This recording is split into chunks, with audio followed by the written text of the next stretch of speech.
jeudi 17 mai dans les locaux de l'INSET à Saint-Quentin. Différents intervenants présentent leur structure et leurs projets à des enseignants. Une rencontre organisée par le rectorat de l'Académie d'Amiens et Embellisciences pour créer du lien et développer des partenariats entre acteurs de l'enseignement secondaire et acteurs des sciences, des technologies et de l'innovation. L'objectif de la journée est d'ouvrir les ateliers scientifiques qui sont dans les établissements scolaires sur des problématiques plus concrètes, en lien avec des partenaires qui sont des laboratoires de recherche, des associations, chacun essayant de sensibiliser les jeunes à la promotion des métiers scientifiques et techniques. Les enseignants ont pu découvrir les projets des différentes structures, avec l'idée de mettre en œuvre des ateliers scientifiques et techniques pour leurs élèves.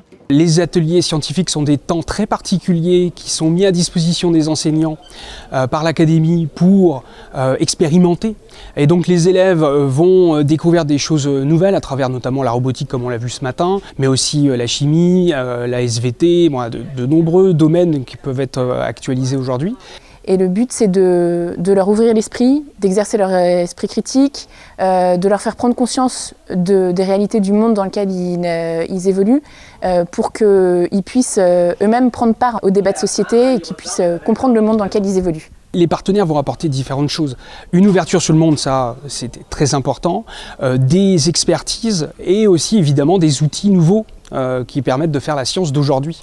Ainsi, Adrien, responsable du programme de médiation scientifique et technique OpenBot à la machinerie à Amiens, est venu présenter Bootly, un robot pédagogique. De la même manière qu'un outil de programmation reste un outil de programmation, le robot en fait est un outil de conceptualisation de ce qu'on met à l'écran ou de ce qu'on pense avant sur une feuille de papier.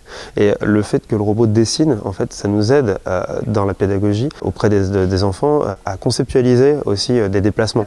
C'est-à-dire que quand eux vont dessiner une forme géométrique sur un papier, qu'ils vont faire la programmation, qu'ils vont pouvoir le programmer sur un ordinateur et qu'ils vont voir le robot dessiner cette forme, et ben en fait, on sera passé du tangible au tangible. Et c'est ça qu'on veut retrouver, le retour au réel, le retour à la manipulation, et pas rester figé devant un écran et un résultat. Disons qu'on pourrait imprimer sur du papier et qu'il resterait ce qu'il est en tant qu'impression. Là, on a un rapport au papier, au grain, au crayon, à la couleur, qu'on n'aura jamais avec une imprimante ou avec un écran. La matinée s'est terminée par une visite de la station travaillant sur les nanosatellites, organisée par l'association Caprom.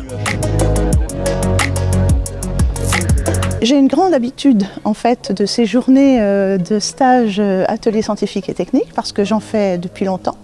Et j'ai toujours beaucoup apprécié ces réunions entre professeurs qui ont la même fibre pédagogique, celle de rendre leurs élèves acteurs dans des projets qui font appel au partenariat et qui font entrer des scientifiques dans leur classe. Embellisciences est le coordinateur des actions de culture scientifique sur la région et c'est un appui important pour nous pour ouvrir nos établissements sur des partenaires. Historiquement, on travaille avec des associations d'éducation populaire, on travaille avec des universitaires, on travaille avec des laboratoires de recherche, on travaille avec des industries. On a vraiment comme pour ambition de développer des passerelles entre ces différents mondes.